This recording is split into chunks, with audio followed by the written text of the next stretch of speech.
한글 재밌어. 오늘의 아이에겐 오늘의 교육을 나는 생각 한글. 전 세계를 사로잡은 힐링의 대가. 미국과 유럽 전역에 심신의학을 전파한 세계에서 가장 영향력 있는 강연자. 마이클 잭슨, 레이디 가가, 데미 무어 등 할리우드 탑스타들의 정신적 스승. 전 세계에 힐링 열풍을 일으킨 힐링 멘토 디펙 초프라.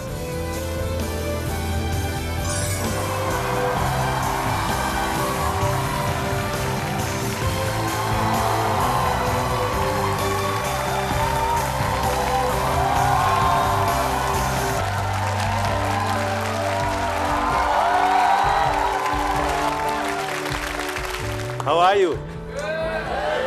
Happy to be here? I'm happy, Deepak Chopra. Thank you.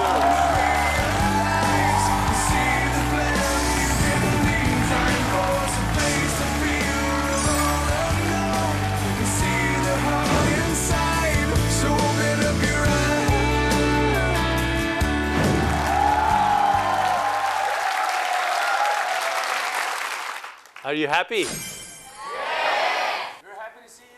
Happy to see me? Thank you. So it's very important that you be happy, because if you're not happy, you're not going to fulfill your dreams. Many people say, when I make a lot of money, I'll be happy. When I'm successful, I'll be happy.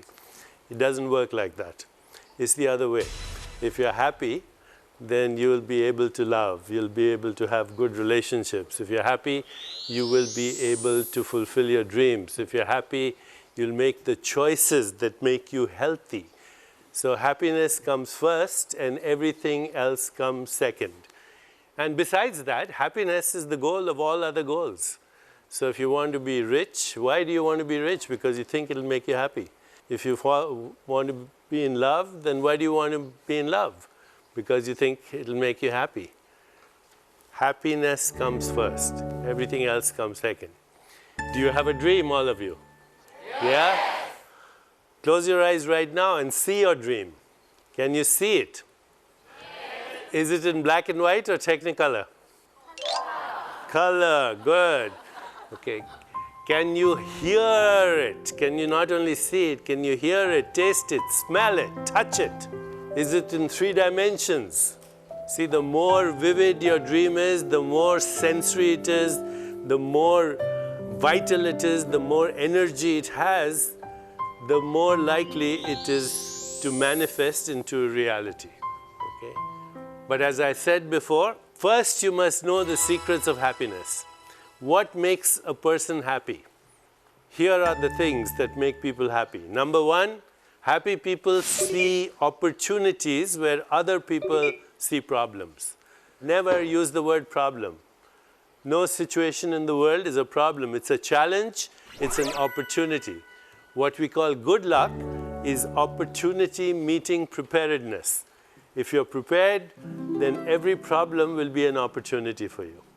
Happy people do not blame their situations, their circumstances, people in their lives as being influential to them because they influence other people. So happy people are never victims. Never say it's somebody's fault. Never say it's the situation. You create your own situation. So happy people are the creators, the engineers, the visionaries who create the situations, circumstances, and events of their life. That's the second characteristic of happy people. They create the conditions of their life. They see the environment, the world, as a projection of their own consciousness, as a projection of their own spirit. Third, happy people have meaning in life, have purpose in life.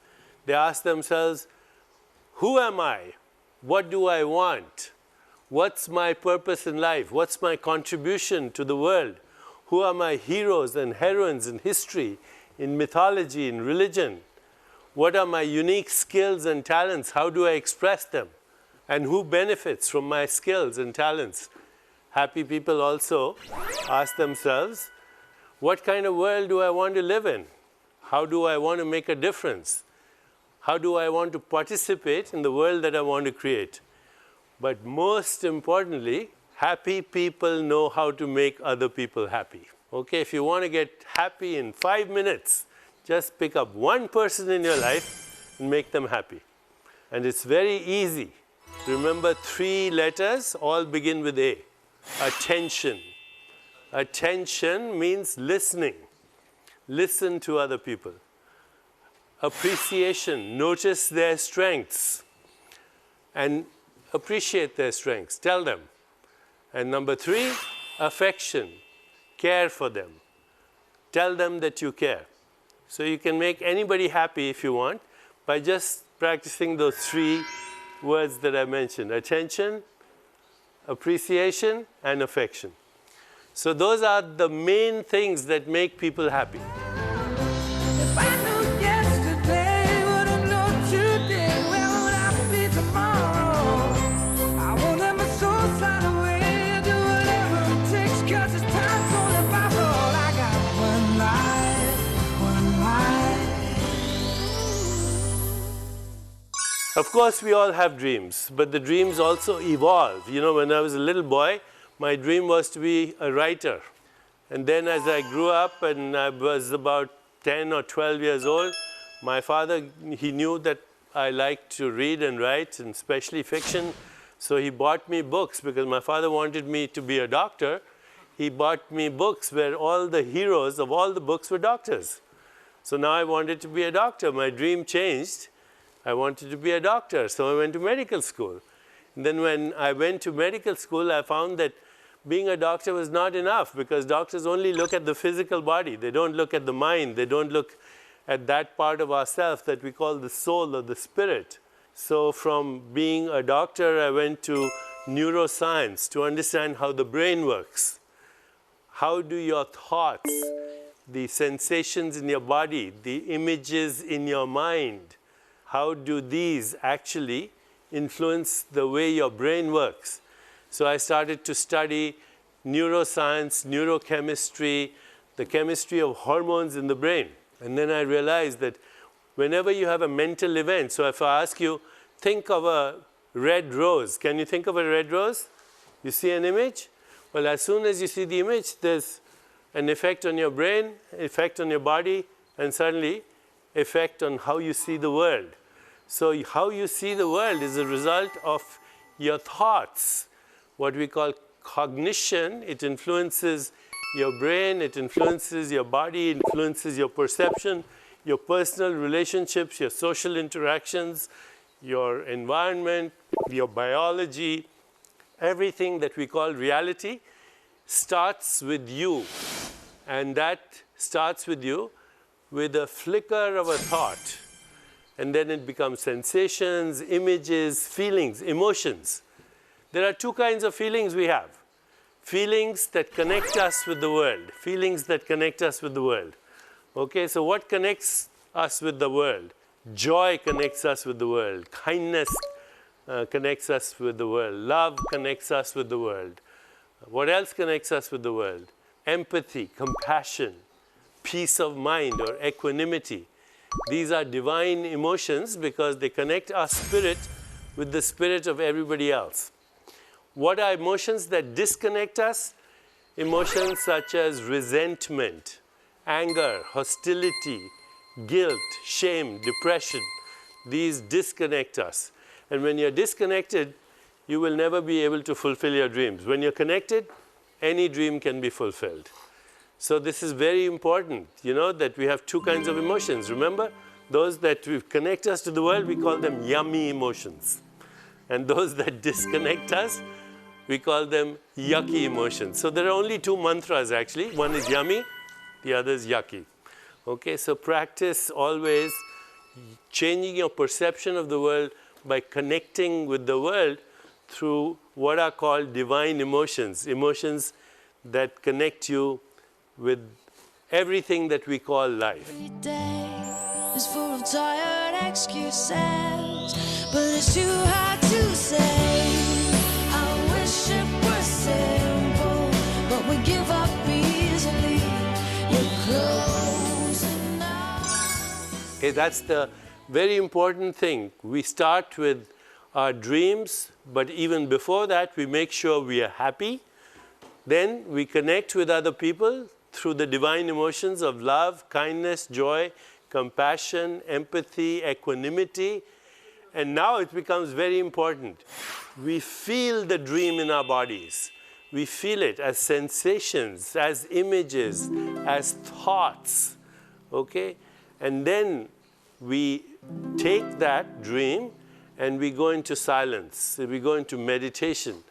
Even if you don't know how to practice meditation, we go into the deepest part of ourselves. So right now, as you're listening to me, just turn your attention to who's listening. Become aware of the listener. That's your soul, it's not your mind. You take your dream back into your soul, then you detach from it. Okay, you let it go. Because if you get attached to it, then your mind will get involved, your ego will get involved, and then it'll cause anxiety and fear and everything.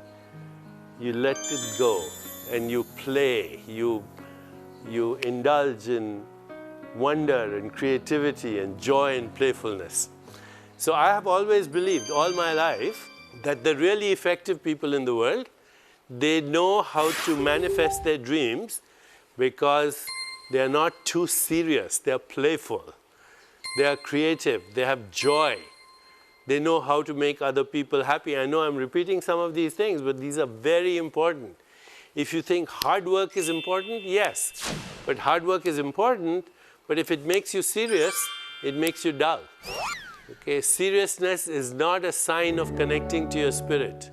Laughter, joy, peace, harmony, love, these are the ways that you know that you're connected with your spirit. And then there's something very interesting that happens. Okay, that image, that feeling, that sensation in your mind, in your brain, it influences what we call connections between neurons in the brain. And those connections between neurons, they influence your perception, your attitude, your cognition, which means intuition, insight, inspiration, creativity, choices. They're all influenced by the dream. It's not that the dream is suddenly going to magically appear before you. The dream will slowly start to manifest, and you will have signs. We call these signs synchronicity. Synchronicity or meaningful coincidences.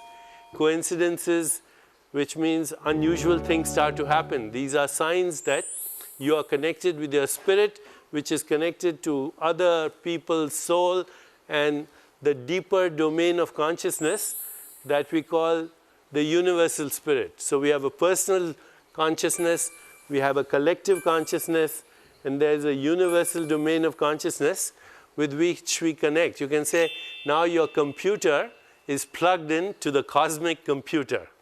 Okay, so you send an email in the form of your dream to the cosmic computer, and the cosmic computer orchestrates the dream for you in the form of situations, circumstances, people, events, meaningful coincidences, synchronicities, what spiritual traditions call the state of grace. Okay, so if you're religious, you might say, God is on my side.